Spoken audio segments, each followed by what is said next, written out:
आपने अब लीज करवा ली, आपके पास ज़मीन आ गई। अब सब्सिडीज़ क्या है हमारे पास, क्या सब्सिडीज़ गवर्नमेंट प्रोवाइड कर रही है। गवर्नमेंट सब्सिडीज़ के लिए अगर जो आपको लीज पे फिश फार्मिंग चालू करना है कि वो भी लेनी है आपको, तो कम से कम आपका 10 साल का लीज एग्रीमेंट होना चाहिए।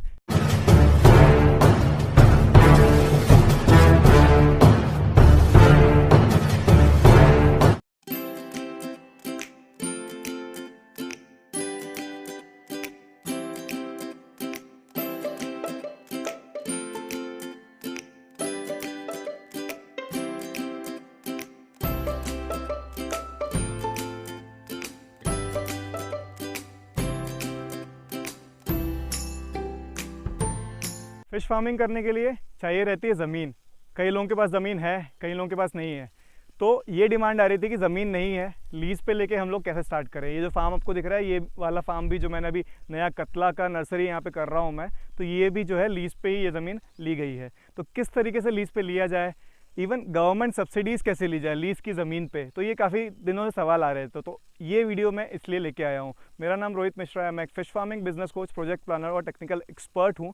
मैं इन वीडियोस के माध्यम से आप लोगों को टेक्निकली और जो प्रैक्टिकली हो रहा है फार्म पे, चीज़ें कैसे की जाती हैं, कमर्शियली कैसे की जाती है, वो इन वीडियोस के माध्यम से मेरी हमेशा कोशिश रहती है कि आपको आप तक पहुँचाऊँ बहुत ही सरल भाषा में। तो चैनल पर नए हैं तो प्लीज़ जाके सब्सक्राइब कर लीजिए चैनल को। बहुत ही अच्छे वीडियोज़ आने वाले हैं आगे चल के, बहुत ही नई नई सीरीज़ लेके आने वाला हूँ मैं। अभी तक सीरीज़ बाकी की नहीं देखी है तो उनकी लिंक डिस्क्रिप्शन में है, आप जाके देख लीजिए। तो स्टार्ट करते हैं हमारा वीडियो। तो देखिए, सबसे पहले आपको साइट सिलेक्शन करना पड़ेगा, वो आपको पता है, उसका सेपरेट वीडियो मैं बना दूंगा कि एक अच्छी बेहतर साइट हम कैसे सिलेक्ट करें हमारे फिश फार्मिंग के लिए। ठीक है, आपको जगह पसंद आ गई, ज़मीन सामने वाला किराए से देने के लिए तैयार है, अब आपको उस पर लीज़ लेना है। साथ ही साथ आपको क्या करना है, उस ज़मीन पे गवर्नमेंट के द्वारा जो सब्सिडीज़ दी गई हैं उनका भी फ़ायदा उठाना है। तो यहाँ पे एक आ जाएगा कि हमको किस तरीके से लीज़ करवाना है। देखिए, गवर्नमेंट सब्सिडीज़ के लिए अगर जो आपको लीज़ पे फिश फार्मिंग चालू करना है कि वो भी लेनी है आपको, तो कम से कम आपका 10 साल का लीज़ एग्रीमेंट होना चाहिए। ये जो लीज़ एग्रीमेंट है ये कैसा होना चाहिए, ये रजिस्टर्ड होना चाहिए, नोटराइज नहीं होना चाहिए। कई लोग क्या करते हैं 500 के स्टाम्प पे, 1000 के स्टाम्प पे लिखवा के, ये सब ऐसा नहीं होगा। ये नोटराइज होता है, नोटरी वाला नहीं चलेगा। ये चलेगा क्या, रजिस्टर्ड। जो रजिस्ट्री होती है ना, रजिस्ट्रार ऑफिस से होती है, वो ऑनलाइन होता है वो प्रोसेस पूरा। तो ये वाला जो रजिस्टर्ड रहता है वो चलेगा 10 साल का आपका एग्रीमेंट। कई बार ऐसा होता है 10 साल के लिए इकट्ठे नहीं हो पाती है। उसमें क्या रहता है कि 1 साल के लिए आपने लिया है और इसको हर साल 10 साल तक आप रिन्यू करवाएंगे, उस टाइप का कुछ क्लॉज रहते हैं उसमें। तो आपको रजिस्टर्ड जो है लीज़ करवानी है उस पर्टिकुलर ज़मीन की। ठीक है, आपने अब लीज़ करवा ली, आपके पास ज़मीन आ गई। अब सब्सिडीज़ क्या है हमारे पास, क्या सब्सिडीज़ गवर्नमेंट प्रोवाइड कर रही है। तो एक जो आपने अभी सुना होगा, बहुत सारे लोगों ने, जो योजना चल रही है, हमारे माननीय प्रधानमंत्री जी ने एक योजना चालू करी थी जो कि है प्रधानमंत्री मत्स्य संपदा योजना। इस योजना के अंतर्गत जो है कई सारी जो एक्वाकल्चर की, जो फिश फार्मिंग की फील्ड है, कई सारे सेक्टर होते हैं, इनको क्या है सब्सिडीज़ दी जा रही हैं। ये सेक्टर कुछ भी हो सकता है, आपकी फ़िश की हैचरी आप खोल सकते हैं, आप जो है बायोफ्लॉक खोल सकते हैं, बायोफ्लॉक पॉन्ड खोल सकते हैं, आरएएस खोल सकते हैं, केज कल्चर कर सकते हैं, प्रोसेसिंग यूनिट खोल सकते हैं, फीड प्लांट खोल सकते हैं। बहुत सारी चीज़ें आप जो है इस सब्सिडीज़ के थ्रू आप गवर्नमेंट से अनुदान लेके खोल सकते हैं। तो इसका बहुत ही एक क्राइटेरिया होता है, बहुत सारे लोगों को पता नहीं है कि हम कैसे इन सब्सिडीज़ के लिए अप्लाई करें।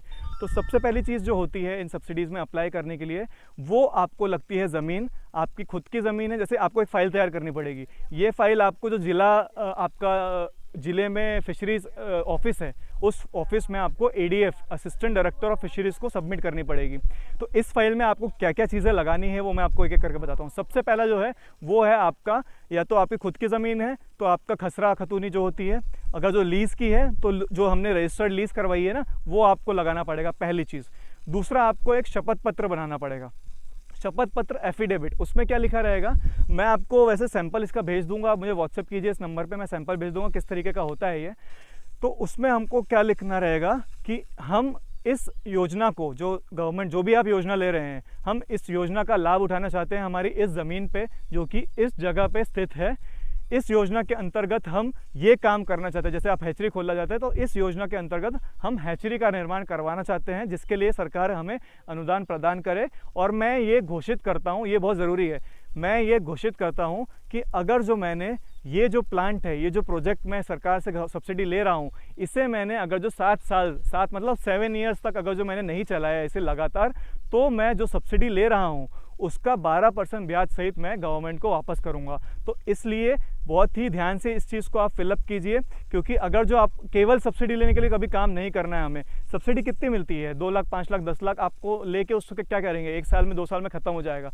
लेकिन हमें सब्सिडी का सही फ़ायदा उठाना है, हमें अपने काम को आगे, गवर्नमेंट क्यों दे रही है, काम को आगे बढ़ाने के लिए सब्सिडी दे रही है आपके, तो हमें फिश फार्मिंग पे फोकस रखना है, केवल सब्सिडी पे फोकस नहीं रखना है। तो ये जो है हमें वो एफिडेविट बनाना है। तीसरी चीज़ हमें क्या करनी है, हमें एक एप्लीकेशन लिखनी है, किसको, असिस्टेंट डायरेक्टर ऑफ फिशरीज, मानी इसका मतलब सहायक संचालक मत्स्य विभाग जो भी आपके ज़िले का है, उनको एक एप्लीकेशन लिखना है कि महोदय जी हम इस एरिया में इस जगह पे ये सब्सिडी लेना चाहते हैं और हम ये वाला काम करना चाहते हैं, तो इसकी जो हमारी फाइल है इसको अप्रूव करने का कष्ट करें। ये आपने एक एप्लीकेशन लगा दी। इसके अलावा आपको आपके सर्टिफिकेट जो होते हैं, 10वीं की मार्कशीट है, 12वीं की मार्कशीट है, Aadhaar card, PAN card, bank account का एक फ़ोटोकॉपी लगता है। उसके साथ ही एक और चीज़ आपको क्या लगेगी, आपकी जो भी ज़मीन, जैसे मेरा ये फार्म है तो मैं इसके सामने खड़े होकर फ़ोटो खिंचवाऊँगा, वो फ़ोटो भी साथ में उस फाइल में लगती है। तो ये सारी चीज़ें आपको, इसके साथ में एक और चीज़ लगेगी जो है DPR, डिटेल प्रोजेक्ट रिपोर्ट, मतलब जो भी आप करना चाहते हैं उसकी एक रिपोर्ट बनाइए। कि सबसे पहले उसमें जैसे आ जाएगा इंट्रोडक्शन, मैं जनरल बता रहा हूँ, आप चाहें तो मुझसे कांटेक्ट करके और बातें पूछ सकते हैं।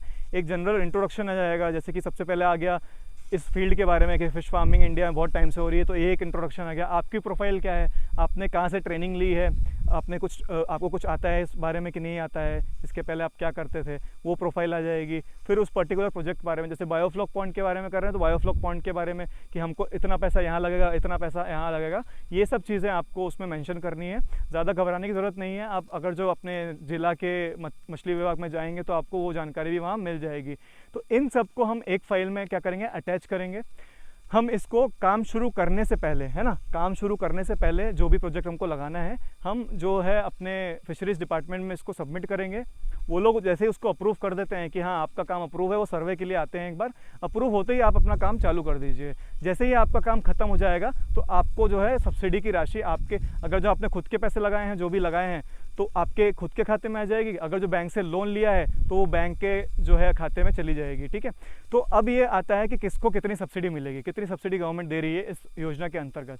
तो अगर जो आप जनरल हैं, या तो जनरल कास्ट के, सामान्य वर्ग के हैं और मेल हैं, उसमें भी जनरल के मेल हैं, तो आपको 40% जो है सब्सिडी आपको गवर्नमेंट प्रोवाइड करेगी, जो भी आपका प्रोजेक्ट लगा रहे हैं उसकी कॉस्ट की। हर प्रोजेक्ट की गवर्नमेंट ने एक कॉस्ट निर्धारित करी है। जैसे मान लीजिए बायोफ्लॉक पॉन्ड है, तो उसकी कॉस्ट निर्धारित करी है गवर्नमेंट ने कि 14 लाख में आपको बायोफ्लॉक पॉइंट का प्रोजेक्ट लगाना है। अब उस 14 लाख में आपने अलग अलग चीज़ें, अलग अलग बिल्स जो हैं आपके करके 14 लाख का उनको प्रोजेक्ट बना दिया। फिर उस 14 लाख का जो गवर्नमेंट ने प्रोजेक्ट बनाया उसका 40% आपको गवर्नमेंट दे देगी, अगर जो आप जनरल के मेल हैं। ठीक है, अगर जो आप फीमेल हैं या फिर आप SC ST में आते हैं तो आपको 60% जो है गवर्नमेंट सब्सिडी आपको प्रोवाइड करेगी। तो ये पूरा था लीज पे कैसे लें, गवर्नमेंट की सब्सिडी है। हो सकता है कि कुछ पॉइंट छूटा हो, एक आधी। अगर जो आपको लग रहा है कुछ छूटा है तो प्लीज़ कमेंट में आप बताइए कि क्या पॉइंट छूटा है, ताकि बाकी जो लोग देख रहे हैं उनको और अच्छे से समझ में आ सके। तो तब तक के लिए आपका धन्यवाद। फार्मिंग अच्छे से करते रहिए। कोई भी डाउट्स हैं आप पूछिए मुझसे। ट्रेनिंग के लिए कुछ भी क्वेरीज हैं तो इस नंबर पर कॉन्टैक्ट कीजिए। चैनल को सब्सक्राइब नहीं किया तो सब्सक्राइब कीजिए। Thank you.